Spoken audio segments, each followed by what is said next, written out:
The Fed can't stop now. Massive money printing is next. Let's be real, even giving energy to these scumbags, not clear value tax, solid dude, to these heathens, man. All they've done for like 6 years, not 6 years, but coming on 5 years, man, is destroy the market. And I don't even care anymore, man. Let's just check it out, dude. I don't care. Let's hear what happened. Let's hear how the jobs numbers were even worse than what we've seen. The Federal Reserve will be turning the money printers back on, so get ready for more inflation. So if you remember, I predicted back in 2024 that they're going to turn the money printers back on in 2026, and it looks like there's now a high probability of that happening. So I want to tell you what happened and what this means. Jerome Powell, who's a chair of the Federal Reserve, spoke at the NAB conference in Philadelphia this week. So that was about 47 minutes long, and I don't want to waste 47 minutes of your life. So I'm just going to show you the highlights, which consists of 3 video clips, and then I'm going to give you my insights. Okay, a big question is, will the Federal Reserve cut interest rates at their next meeting? The Federal Reserve's next meeting is going to be on October 29th, so not too far away. So I'm going to show you this video clip, which gives us a hint at what they're going to do. Please take a look. Based on the data we do have, it's fair to say that the outlook for employment and inflation does not appear to have changed much since our September meeting 4 weeks ago. They're lucky, because I want to say something, but technically I can't say that for, other reasons. But because I can't say what I was going to say, we're just going to replay what we're going to. Okay, Jay Powell said that their outlook on employment and inflation have not changed since their last meeting. Now, this is very important. At their September meeting, they gave their projection about what they're going to do for the rest of the year. You can see their projections right here. So let's take a look at that. You click on that, and that will open up their report. And if you go to page 2 of the report, you're going to see this. Right now, the federal funds interest rate is at 4.25%. In September, they projected that they're going to cut interest rates down to 3.75% by the end of this year. It says 3.6% because it's a range of 3.5% to 3.75%, but we just used the top end of the range.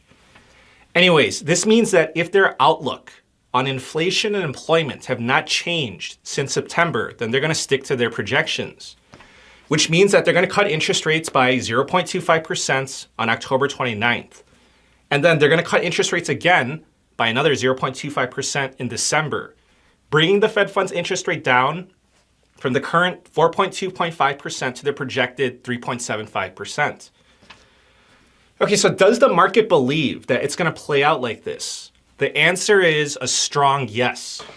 I thought this dummy was, dude, I hate this economy. I promise you, if crypto ever comes back, I'm selling. Leave me the hell alone. I don't want any more Cardano. I don't want any more XRP. I don't want any more Bitcoin. I don't want any more Polkadot. Just please, get in your vehicle and drive off the Grand Canyon. Cause I don't want anything. Cause it's just all garbage. These jobs, these rules and responsibilities, and all these societal duties. I'm just super over it. So now I'm just 100% looking out for me, man. But honestly, it's just unfair, man. Clearly, if he was trying to do something smart, he would do 50 basis points and then 25 basis points. It's just, they just don't care, man. They don't care. They're like 90 anyways. They're going to be gone in 3 years, so it doesn't matter. They just don't care. Why not screw the economy? According to the CME Fed Watch tool, there's a 97.8% chance that the Federal Reserve will cut interest rates on October 29th. Now, let me show you the odds for the December meeting. There's a 92.8% chance that the Federal Reserve will cut interest rates by 0.25% on December 10th. Now, what does this mean? It means more easy money is right around the corner, and this is going to be a tailwind for the stock market and also for precious metals. Moving on to the second highlight. When the Federal Reserve prints money, it's called quantitative easing, or another way to say it is balance sheet expansion. I mean, those are just fancy ways of saying money printing. If the Federal Reserve wants to suck money out of the system, it's called quantitative tightening. I want you to take a look at how much money the Federal Reserve has been easing or printing since the GFC, the Great Financial Crisis. To prevent an economic collapse, they had to print around $4 trillion. And then during the pandemic, to prevent an economic collapse, they had to print another $5 trillion. And then, of course, we got the raging inflation. And then to fight inflation, what did they do? In addition to raising interest rates, they started to suck money out of the system with quantitative tightening, with QT. Now, I want to show you this video clip of Jay Powell suggesting that quantitative tightening could end soon. So please take a look. Since June 2022, we've reduced the size of our balance sheet by $2.2 trillion, from 35% to just under 22% of GDP, while maintaining effective interest rate control. Our long-stated plan is to stop balance sheet runoff when reserves are somewhat above the level we judge. You know what I don't get? Why these politicians can do all this illegal stuff, right? And we can't just fire these people. We can't just arrest them.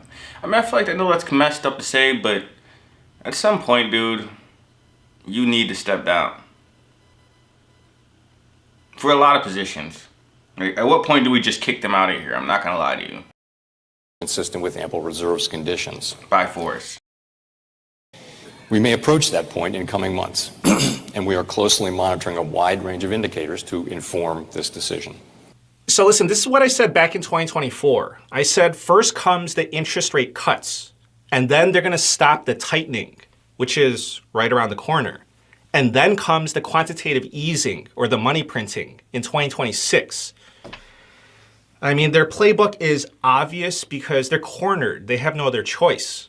And unfortunately, it's going to require a greater amount of money printing in every subsequent crisis, which means more monetary inflation. This is why you see the price of gold doing its thing, acting as an inflation hedge.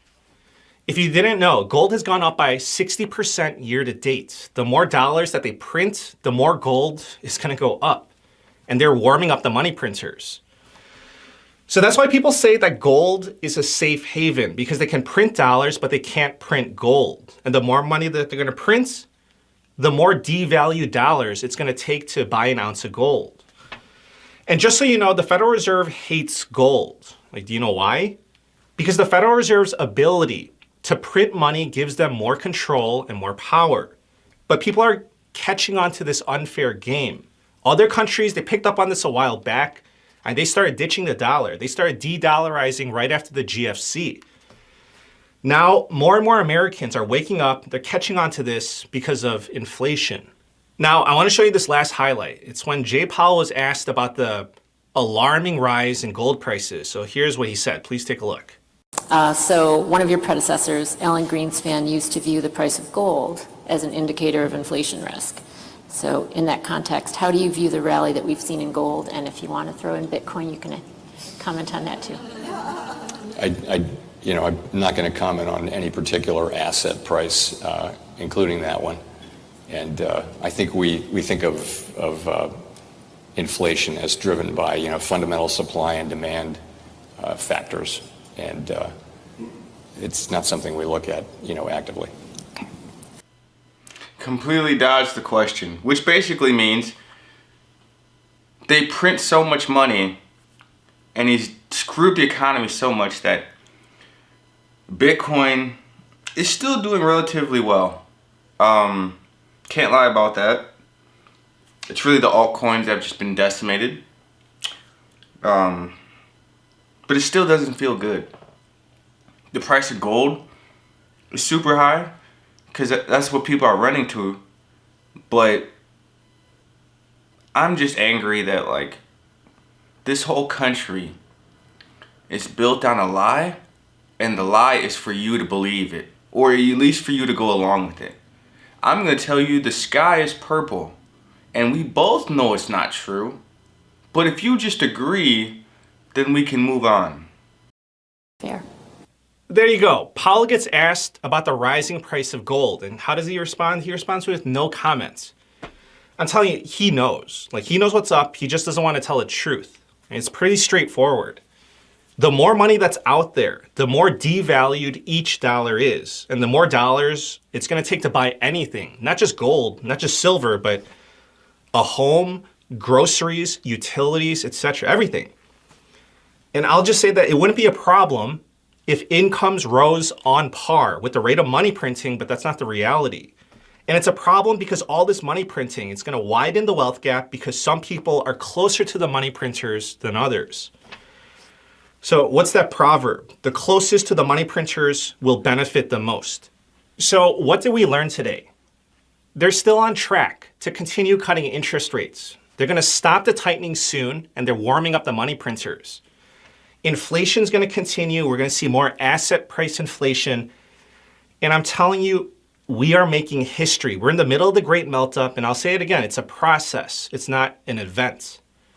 So when people read about us, like this situation right now in the history books, I'm talking about like 50 years from now, this is going to be known as the era of when the central bankers took control and greed and recklessness ruined our country.